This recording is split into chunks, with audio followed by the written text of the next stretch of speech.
Mon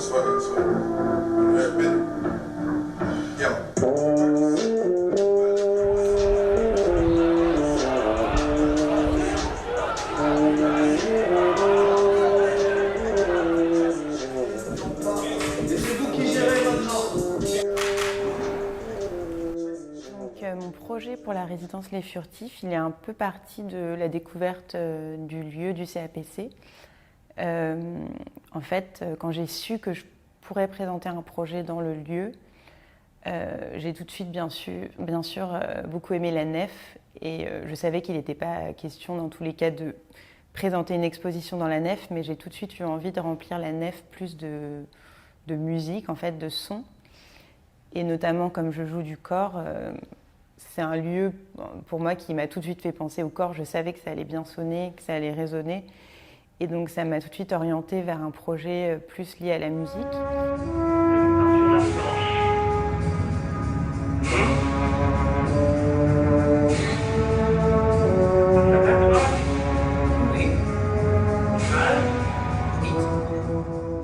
Donc, j'ai contacté le Conservatoire de Bordeaux.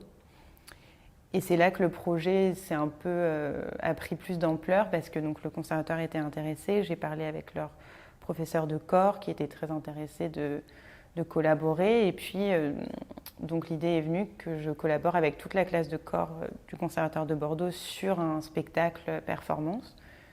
Et puis, donc sans être sûre exactement de ce qu'on allait jouer, comment, etc.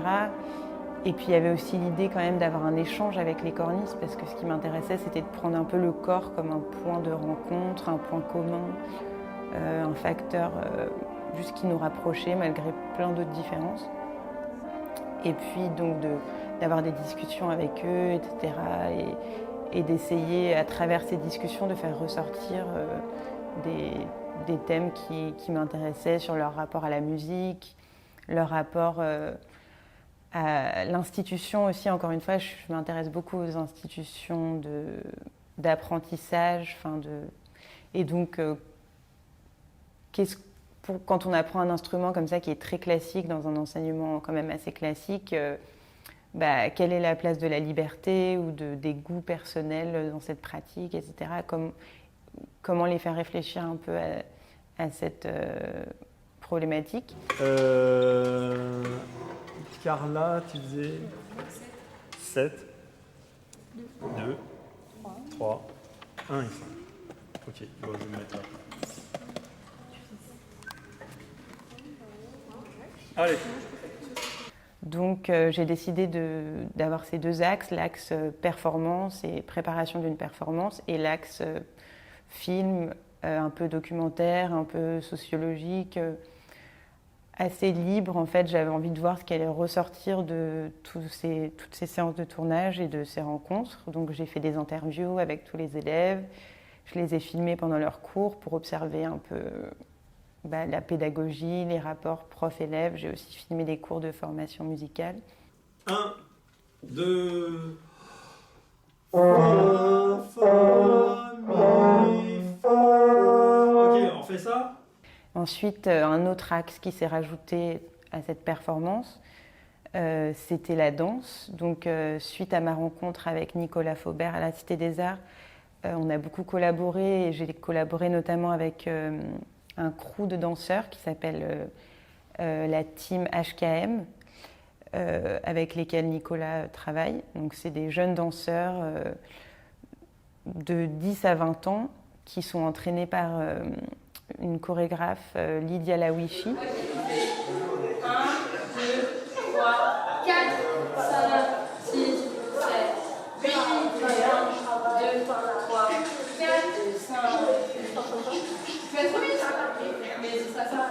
Et donc ça m'intéressait beaucoup de confronter en fait ce groupe de danseurs qui, eux, évoluent dans une pédagogie très expérimentale où l'idéal aimait vraiment les responsabilise énormément.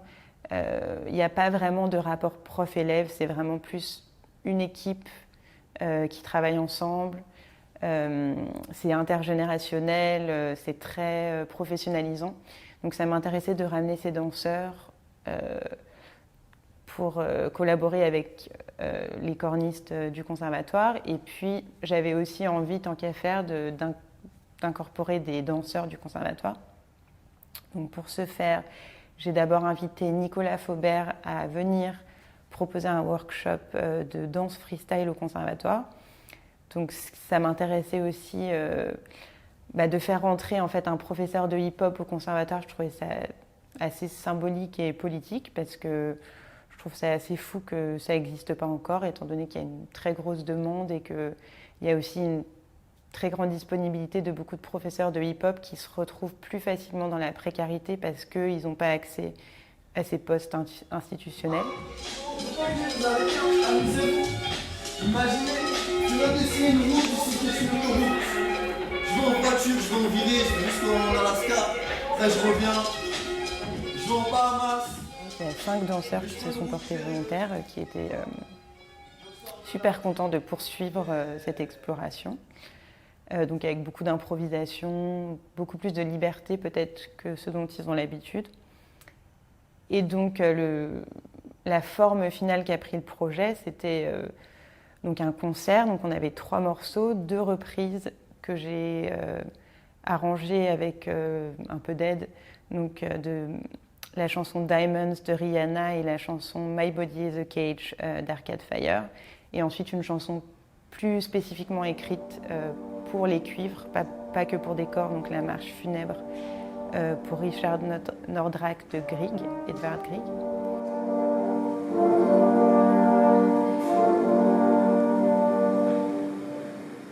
Et donc voilà, donc la forme finale du projet, c'était aussi l'aboutissement de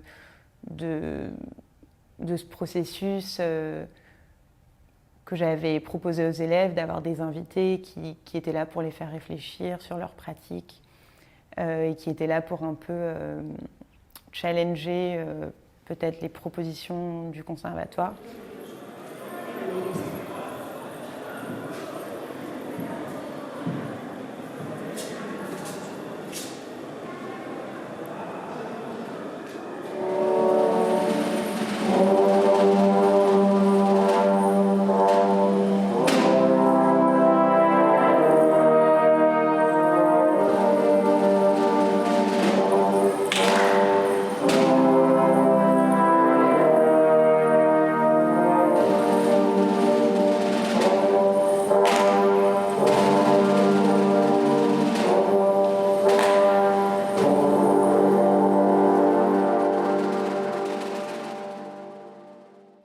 Je travaille beaucoup avec l'observation, l'archive, donc que ce soit des phénomènes plus intimes ou plus larges, plus publics. Donc, par exemple, j'ai constitué une archive de conversations téléphoniques avec ma mère, qui a donné lieu à une série de vidéos qui va sans doute se poursuivre, et où là, je faisais un peu appel à des méthodes presque sociologiques. Et du coup, c'était qui te faisait penser à moi ? Non, mais j'ai beaucoup pensé à toi par rapport à ton regard. Non, personne particulièrement, mais je veux dire, ta recherche. Ce sont des chercheurs comme toi qui ouvrent l'œil sur et le spectacle du monde et la réalité du monde. J'ai aussi une série de vidéos qui puisent dans des archives de story Instagram que j'ai constituées sur différents phénomènes sociaux que j'observais et qui me semblaient très parlants en fait à partir des réseaux sociaux, d'en reconstituer un peu des moments. Alors, on est allé faire des courses chez Naturalia avec bébé 1 et voilà, et en sortant on s'est dit qu'il s'est passé un truc.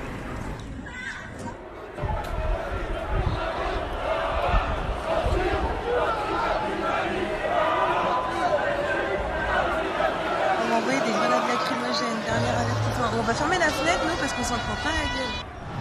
Donc j'ai essayé comme ça de recréer des moments de réalité, tout en essayant de montrer que ces moments étaient assez ambivalents, qu'ils avaient plusieurs aspects, et du coup de les montrer d'une façon un peu différente des médias traditionnels. Donc par exemple les gilets jaunes, le comité Vérité et Justice pour Adama, des phénomènes plus ponctuels comme l'incendie de Notre-Dame ou l'engouement autour du groupe de rap PNL.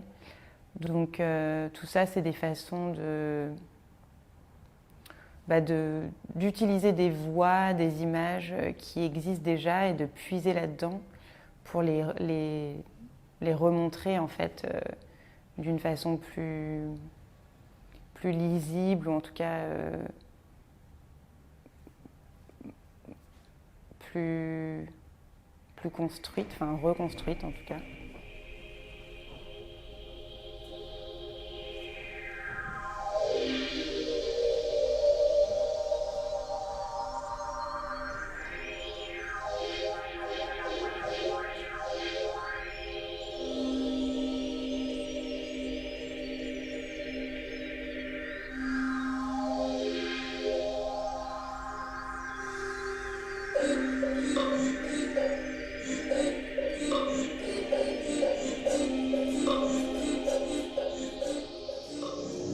Récemment, j'ai beaucoup collaboré avec un danseur issu du hip-hop qui s'appelle Nicolas Faubert.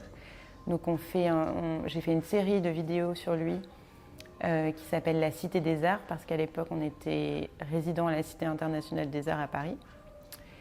Et du coup, c'est une série qui est en épisode sur des thèmes toujours liés à l'école parce que je l'ai faite pendant le confinement, pendant la crise du Covid-19. Et je trouvais qu'à la Cité des Arts, on avait vraiment reconstitué une espèce d'école un peu informelle où on s'apprenait des choses les uns les autres. Et surtout Nicolas, en fait, avec son éthique du hip-hop, du freestyle, a vraiment infusé une énergie dans la Cité internationale des arts que je voulais capter.